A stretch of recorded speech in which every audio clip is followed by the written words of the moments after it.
Welcome to Logistics Business Conversations,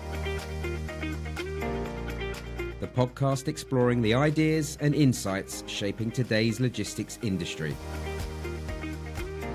Featuring leading voices from across the sector, we examine key trends, emerging challenges, and the innovations driving the future of supply chains. Good morning, good afternoon, good evening, wherever you are around the world, and welcome to the latest edition of Logistics Business Conversations. This episode is called Why the Yard is Still Logistics' Biggest Blind Spot, and I'm delighted to introduce you today to my guest, Gerry Dalhousen, Senior Director, Dock and Yard Fleet Products at Transporeon. Welcome to Logistics Business Conversations, Gerry. It's great to be talking with you today.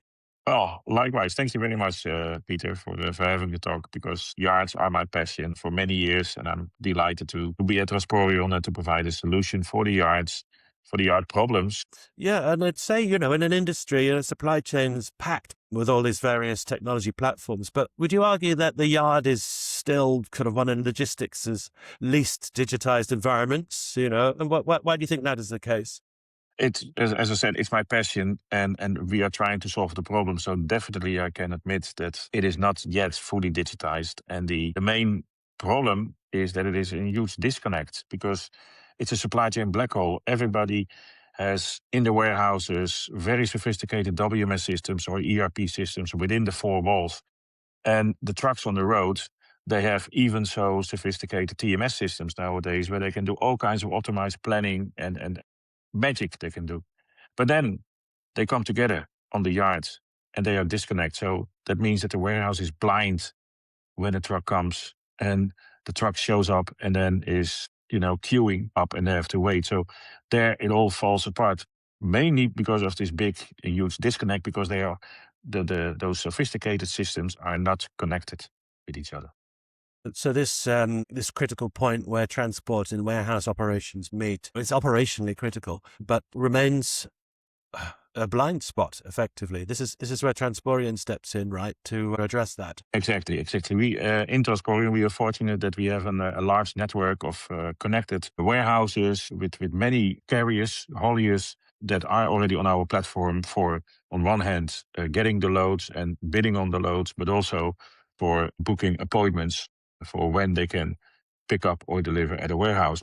And that connection is where we fit in on the yard. So we are fulfilling that disconnect by our network. So in practical terms, what does poor yard visibility actually look like, day to day from your customer's perspective? Yeah, so let's start with the worst scenario, and that's an inbound. Let's take a retailer, and they have ordered goods at the supplier, and the supplier is also managing the inbound freight. So they assign the carrier. The retailer is not aware of what is coming, because they have issued some purchase orders, and they are not aware of when the truck is coming. They don't know which truck is coming. And even when they would know when the truck is coming, they might not know which purchase orders are in that warehouse, are in that truck.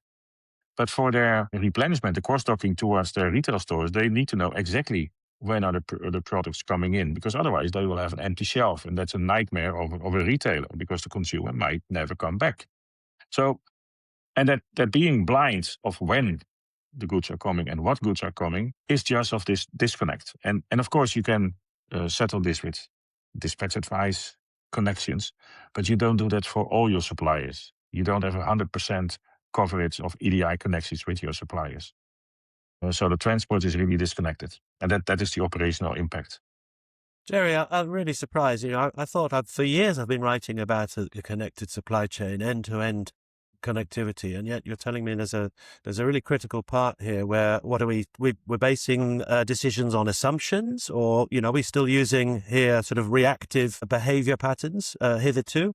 Yes, and of course people try to settle with solutions, like, for example, customer service departments from carriers can call a warehouse. Let's say, when can I get an appointment for you? Or they swapping spreadsheets around or something, and that's where, since now already for a couple of years, the time slot management or appointment scheduling products came in, because that's what you do if you want to, for example, order a table at a restaurant. You also log in onto a website and you make the appointment.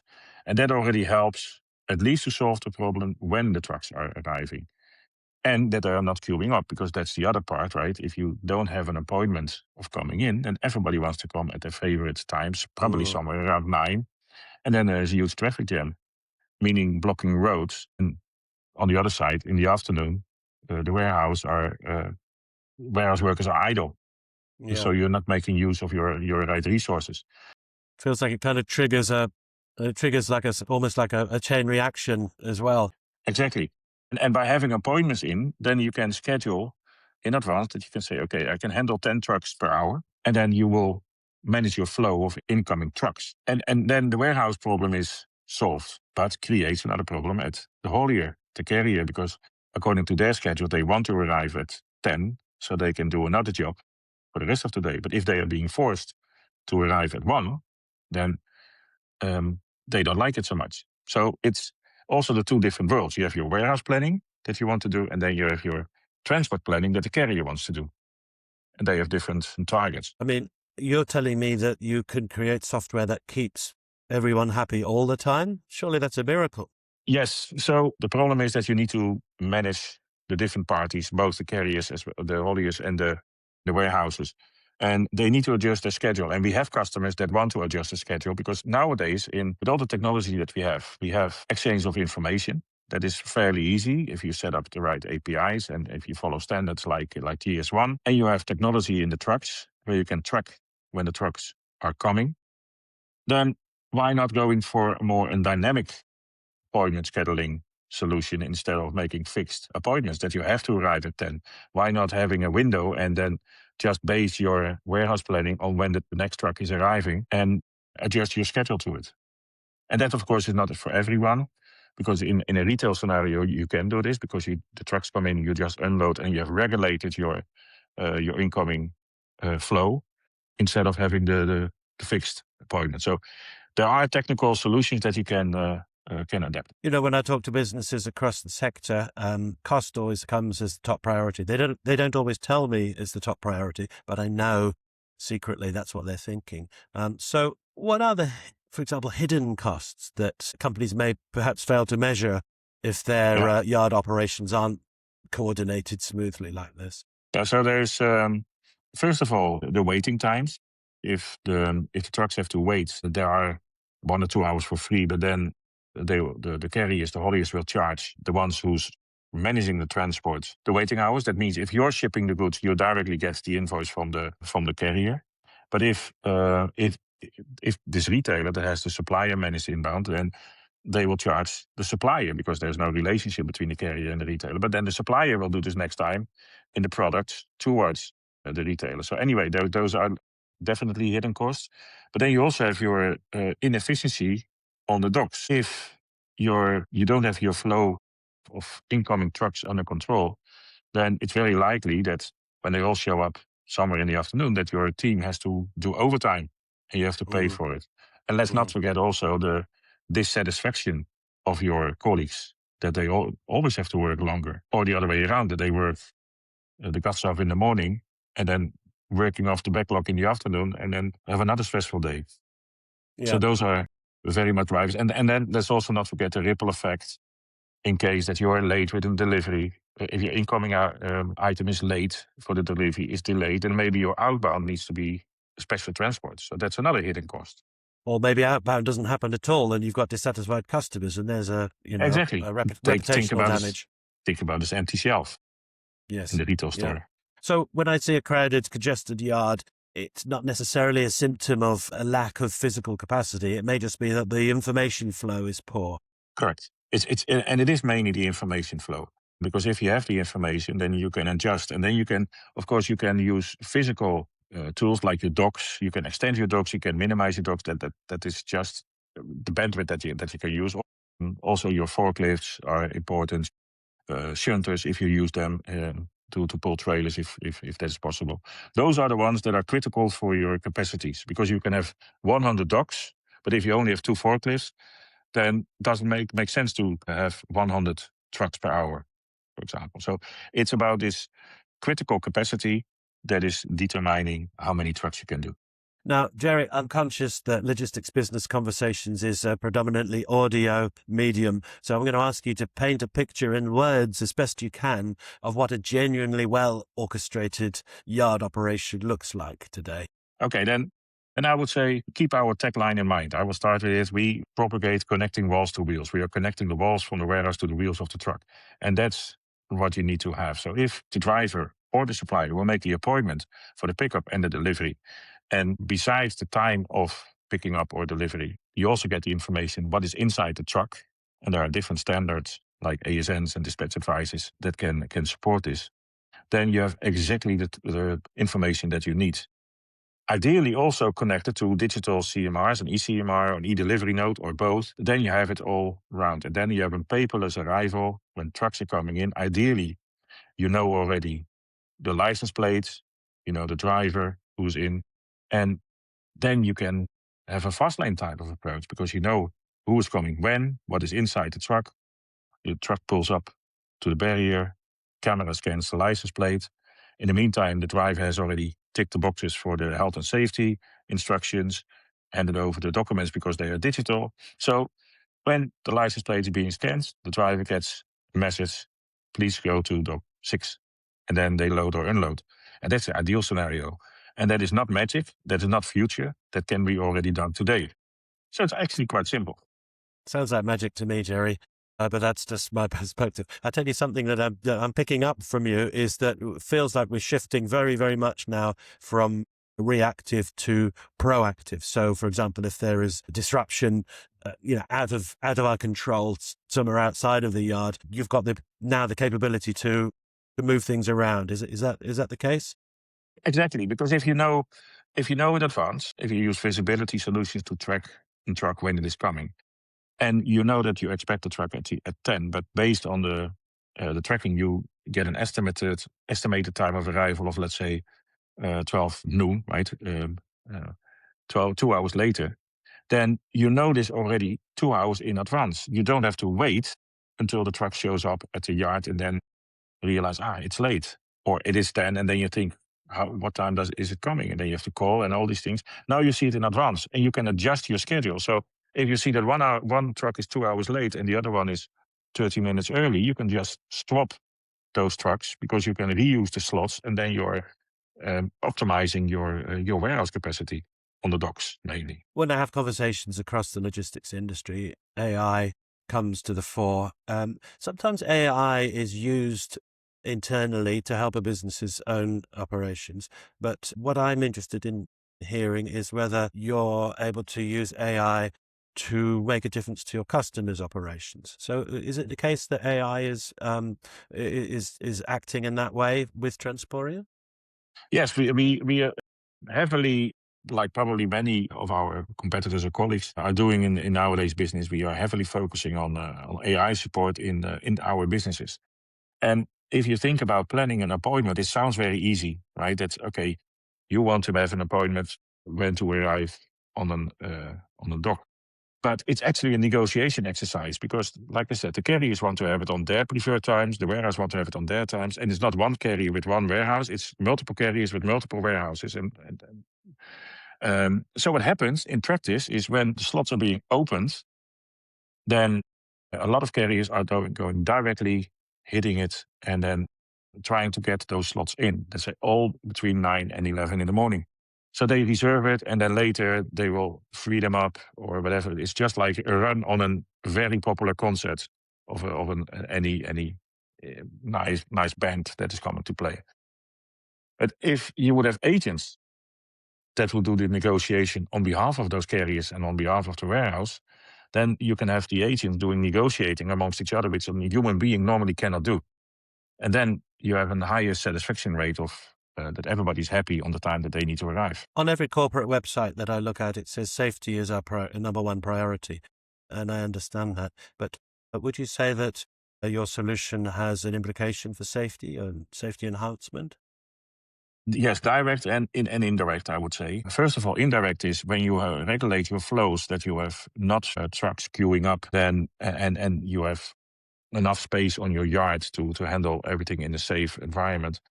Then definitely that is a safety improvement because when it is congested, it's likely more that some issues are occurring. And more direct is that when the drivers are approaching the yard, like a check-in on the airport, they can also a pre-check-in on the yard. And part of that pre-check-in is that they have to read the health and safety instructions and need to comply to them. That they need to enter a checklist of protectable gear that they need to have and confirm that they have it available. If not, they need to get it from somewhere. Plus, what you see a lot when you arrive at the yard arrivals, then they need to conduct a kind of training about where is the exits, where the collection points in case of an incident, what you can and can't do on the yard. And those trainings can also be done already remotely, so that they are aware of the safety measures in their own language. I think that's also a very important comment, because on the yards, with nowadays driver shortage, we get drivers from everywhere. We even have our drivers driving out from India and from Vietnam, and they don't not always speak the English language or the German or where they have to be. So by having these trainings done remotely before entering the yard, you save space. Plus, they do it in their own language, where normally they have to do it in English or in maybe the local language. Now, forgive me if I'm anticipating a question which I've already warned you I'm going to ask at the end of the podcast, but is it fair to say that the safest yard is one where there's no personnel operating in it at all? And part B to that question is, do we have the technology available today for a fully autonomous yard to be genuinely realistic, or are we still a long way from that vision? That's a difficult question to answer. They call me a seasoned professional, which is a nice way of saying in English that I'm an old guy. You're old. Yes. I started my career in supply chain and IT in the mid-'80s. Before the internet was a thing. Yes. It was even the time when the Dutch football team won the European Championship. So that was already a long time ago. And in logistics, there's one standard and there is no standard. So you cannot say, okay, this is now possible, because not every company has it in the maturity of their developments. If you think about digital paperless arrivals, it's 2026 and it's almost unbelievable to see how many companies are still relying on paper. And they have paper to check the paper, right? So they double it up. But you also have a lot of companies that are much more focused, forward-looking. But then you also need to have the cooperation of, for example, the drivers. They have to comply to this. So are we today ready for a fully autonomous yard? I would say technically we can do a lot, but as business, we are not there yet. But we, as technology providers, we will make sure that we continuing to develop and make it even more intuitive in the next couple of years, so that the adoption will already be much more than today. And you see pockets of autonomous, let's say, check-in, autonomous yard access. So we have, for example, what happens a lot if you have port areas close by that containers need to be dropped onto the warehouse. Normally that happens during the day, meaning congestions on the highways around port. I live in Rotterdam, so there are many container traffics during the day. Now you see a trend that those container drop-offs or pickups will be done during the night. And then nobody's working at night, so they come just using the technology by the automated check-ins. They just come in to pick up and deliver the containers, which has an enormous impact, of course, on the daily congestion on the highways. So that's a first step, I would say. And kind of related to that, in the realms of labor, is it fair to say that we do have some fantastic tools available to us in very highly automated environments? Human judgment is still required to make operational decisions. I don't think we're all going to get replaced by AI yet, are we? Depends, I think, where you are in what type of job you have. I think it will help us to probably produce different processes, that we can handle processes differently, it will support us much better in decision making. But for example, loading a truck with a forklift, technically, can it be autonomous and fully done? Yes. But practically, with all the different sizes of pallets, different sizes of trucks, and for example, I don't see it happening there, but the decision making, that probably will be automated. And I'm not saying that we then don't need people anymore, because we will find other spots where people are needed. Gerry, tell me what the Transporeon solution is called, and also then could you also tell the listeners what implementation looks like and what your customers can expect at that point? Yeah. So within Transporeon, we have 3 main hubs. We have a freight matching hubs, as we call it. So their carriers with the customers can negotiate and respond to bids being placed and then accept them. Then we have the execution part, which is really talking about assigning the carriers with assigning the trucks to it. And then the third one is our product is a Transporeon dock and yard management solution. Dock and yard management consists of, for sure, appointment scheduling, yard arrivals. We have a yard visit portal for the carriers to prepare the visits to the yards. But also, we have adopted paperless into this mix. So we also have the products for ECMR, for e-delivery notes, cleaning certificates, as well as supplier collaboration to go one step earlier into the supply chain where buyers can arrange delivery schedules with their suppliers. And that delivers a lot of information. And that is what we are using to optimize the yard processes. How does the implementation look like? It's a cloud native platform. So everybody works on the cloud. So that is already an easy onboarding. We are lucky that we have, if we talk about carriers, that we have more than 165,000 carriers globally connected. So that means that when a customer will be part of our platform, they can already tap into the existing connections from others, from these carriers. We do the same with suppliers. So that means that traditional integration point-to-point connections that you have to set up as a company, the large part has already been done. So the onboarding can be quite easy. And then the implementation, there we can offer self-support that customers can set up their own configuration, or we can help them and do it for them. So those are the different areas. But in a way, I would say it's a low entry, a low startup exercise.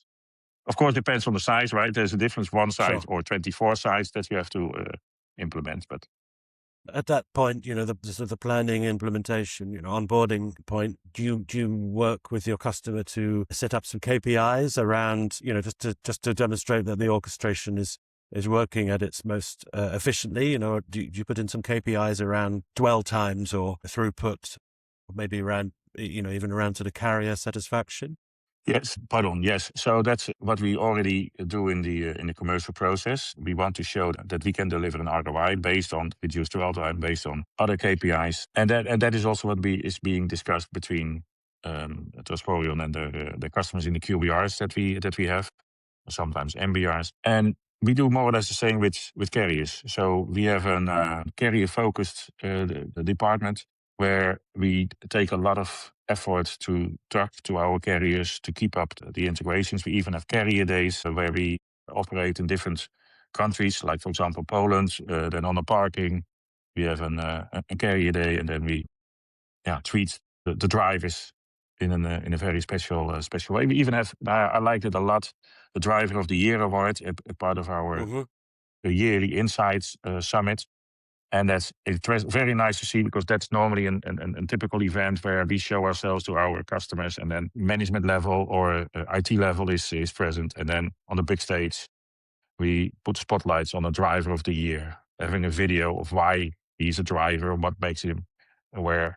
And that's always nice to see, because I think drivers, we develop solutions for companies, but in many cases we forget the drivers who are doing the stuff. Part. Yes, and they not only drive, they now need to turn in operators as well, right? Because they can drive a truck, but now we ask them to use mobile to do all kinds of check-ins and do all these other stuff. So for them, a lot is also changing. So we need to get them on board. So we give them a special treatment. I don't know whether that answers your question. It does, in more ways than I asked. I would also want to sort of develop that theme when you're talking about the drivers and working with them. You're helping them to behave in a more safe, but also more environmentally friendly manner, I guess, is part of your interface with them. Is that a fair point to make? Yes, definitely. And also indirectly, because driver shortage is a problem, right? And if a warehouse has set up their yards in a smooth way, that they could be, let's say, a warehouse of choice or a yard of choice to pick up or deliver, then that means that the drivers don't have to wait there. Maybe they have good environments like clean toilets, canteen or something, because it sounds very normal, but that not always happens. And what a carrier doesn't want is that because of his customers, his drivers will move to his competitor because they have nicer customers to pick up or deliver. So that is a hidden problem, I would say, the driver satisfaction. And I think that we can contribute, and we do contribute by that, by smoothing the processes of the arrivals, make it easier for the drivers, like, for example, doing everything in their own language. Because if you spend an hour or two at a gatehouse on an average yard, and then it's unbelievable to see how the disconnect in communication is. Literally, they are talking with hands and feet to understand what they come to pick up or deliver. Because you say, yeah, but you have documentation. Yes, but documentation itself is not only enough. They need to have an appointment number or a scheduling number or an order number. And that by itself is already a huge discommunication. And if you smoothen that and you can have happy drivers, then the carrier is also happy and you are the warehouse of choice. And you will see that in the service they give you, but also in the race they give you. In my experience, and hopefully the listeners will acknowledge, it's very refreshing to hear a tech company putting human beings front and center of some of the decisions they're making. It's very, very positive to hear you saying that, Gerry. And if you don't mind, I want to pick up on something you mentioned. We did touch on sustainability, but I guess there are some tremendous emissions reductions and other carbon reducing benefits of a very efficient and well-organized yard. Is that the case? Definitely. So think about it. When you have a queue of trucks waiting, if there are any reefers or cooling units installed, they need to keep the engine running, and that's not good for the emissions. But also, even if it is not reefers, then the constant pulling up by going a little bit step forward, it's just a waste of emission that is being produced. So having a smooth process where they come in and out, it's much better. And then the other thing is that nowadays, it's slowly growing, but we see now also the entry of electric trucks, the EVs.